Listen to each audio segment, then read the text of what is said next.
Hey there, and welcome to this week's edition of The Wrap. What a jam-packed news week. We're here to unpack it for you.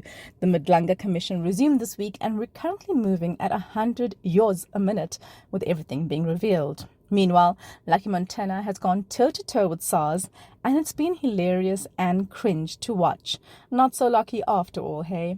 The president is looking for the next head of the NPA, find out who's on the panel and why we're side-eyeing the entire process. And could AI root out tenderpreneurs? Treasury seems to think so. Who won the Nobel Peace Prize? Trump isn't a fan. And in sports, Siyaya America after Bafana Bafana qualified for the World Cup after 15 years on their own merit. Globally, it's been a week since the ceasefire in Gaza, and the developments to talk about. We end off with mourning the loss of former Kenyan Prime Minister Raila Odinga and the 42 passengers who passed in a bus crash. So let's dive into these stories and more in this week's wrap, brought to you by myself, Roshni Pillay, and the Explained Koza team. In your top national story, SARS has called Lucky Montana's bluff. In his battle with the taxman, the former PROSA boss accused SARS of faking a court judgment. If he was hoping taxpayer confidentiality would protect him, he was wrong. Citing a legal clause allowing it to counter false statements, SARS released court papers alleging that Montana failed to declare over 36 million rand between 2009 and 2019. Racking up a 55 million rand tax bill. If he's declared insolvent, it could cost his seat as an MK MP. At least 42 people were killed in Limpopo on Sunday in a bus crash. The cross-border vehicle traveling from South Africa's Eastern Cape to Zimbabwe and Malawi veered off a mountain road near Makado and plunged into a ravine. More than 30 others were injured as rescue teams worked through the night to find survivors. The bitter irony, it happened during Transport Month, meant to promote road safety. Ramaphosa has kicked off the search for South Africa's next top prosecutor, but his chosen selection panel is already under fire. The team, chaired by Justice Minister Mamoloko Kubai, who's not a lawyer, will shortlist candidates to replace NPA boss Shamila Batoy when her term ends in early 2026. Critics, including the DA, say the panel does not have enough hands-on legal or prosecutorial experience, which matters when you're picking someone to lead the country's entire criminal justice system. Read our full explainer on this on explain.co.za. The National Treasury plans to use artificial intelligence to spot dodgy tenders and curb corruption in government contracts. Announced this week, the move is part of a 5-year plan to digitize South Africa's entire procurement process by 2030. The new e-procurement platform will automate much of the tender process, speeding up approvals and improving transparency. Treasury says human oversight will still be key for complex decisions, but if done right, AI could be the public sector's new corruption watchdog. And finally, big news in the fight against HIV. South Africa is set to roll out the world's first twice-yearly prevention jab in April next year. The shot only needs to be taken every 6 months and could dramatically reduce infection rates. Funded by international and local grant organizations, the first rollout will cover about 456,000 people across 6 provinces. Health Minister Aaron Motsoaledi says it's groundbreaking but warns supply will be tight at first. Moving on to your international news, Madagascar's military has hijacked youth-led protests to seize power in the island nation. The anti-government demonstrations saw President Andry Rajoelina lose control, leading to his impeachment by Parliament on Tuesday. But the military took advantage of the instability to overturn the democratic process. Colonel Michael Radrianarina led a takeover and was sworn in as president on Friday, saying the army would rule for up to 2 years before elections. It's the 6th Francophone African nation under military rule since 2020.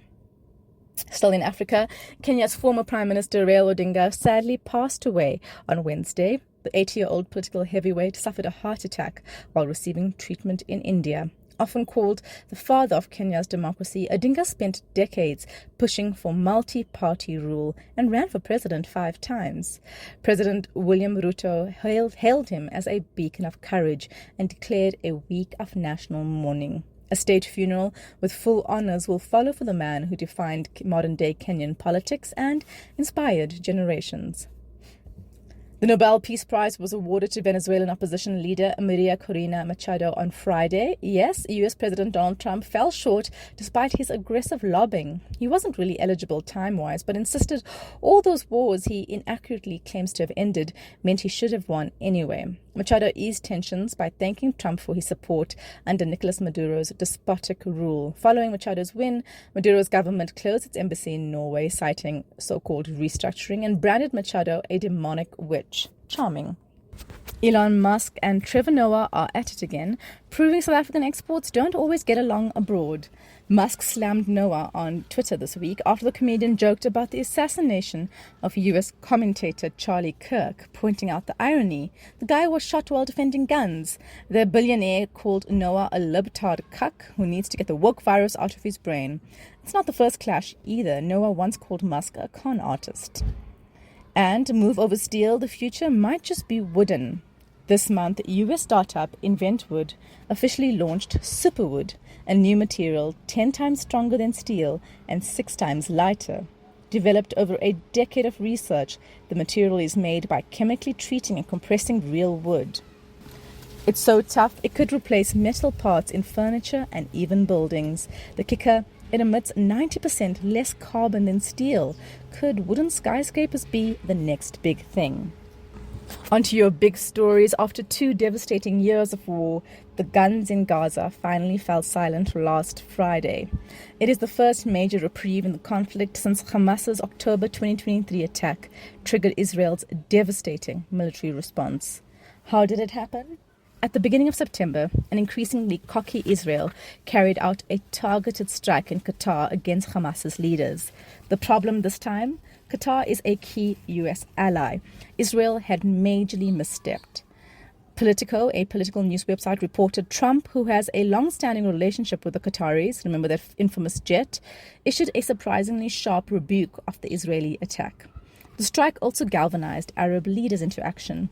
On the sidelines of the recent UN General Assembly, they presented Trump with a detailed peace proposal.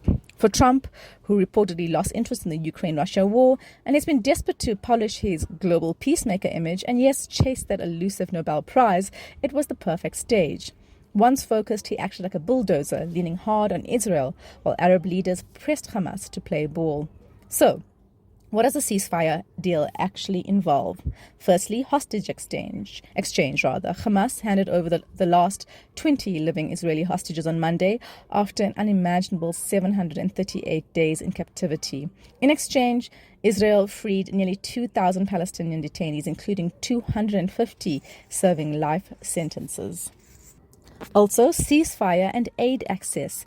Both sides agreed to stop attacks and allow humanitarian aid into Gaza. The UN began ramping up relief efforts for the hundreds of thousands displaced.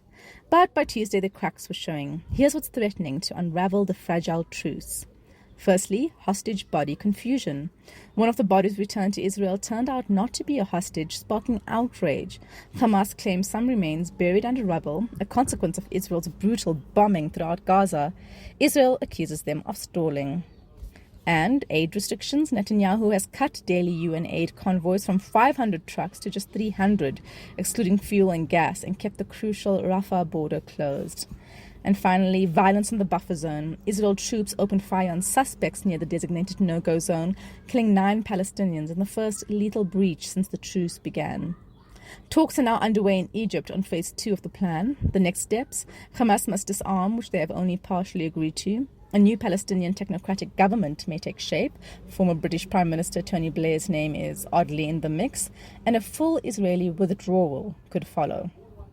As for the people of Gaza, many are already moving back into the wreckage of their former homes, while the UN scrambles to roll out humanitarian relief. With over 67,000 Palestinians dead and 78% of buildings reduced to rubble, the road ahead is long and fragile. And in other news, the hearings kicked off again on Monday at the Madlanga Commission in Pretoria and is continuing to turn heads and uncover explosive truths. Established in July this year by President Cyril Ramaphosa, the inquiry is on a mission to root out corruption, criminal syndicates and political interference that have infiltrated South Africa's justice system. Chaired by Acting Deputy Chief Justice Mbuyiseli Madlanga, the investigation has laid bare shocking evidence of systemic rot across policing. Evidence leaders pushed for closed-door, in-camera sessions throughout the week to shield sensitive witnesses from retaliation by the very syndicates they're naming and shaming. Media giants like News 24 and Daily Maverick fought back hard, arguing it slammed the door on press freedom and public transparency. Justice Madlanga brokered a compromise. Witnesses could testify anonymously and remotely, with voices masked and answers relayed through an evidence leader like Advocate Tabang Poi. Transcripts and exhibits would drop publicly afterwards to keep the light on. Enter Witness X on Tuesday, the star of the show, dropping intel on ongoing probes into syndicate infiltration tied to the shadowy Big Five cartel. But technical glitches nearly blew their cover, risking exposure of their identity and sparking a frantic security breach alert. Proceedings ground to a halt mid-testimony on Tuesday and remained postponed yesterday, with the commission scrambling to patch the holes.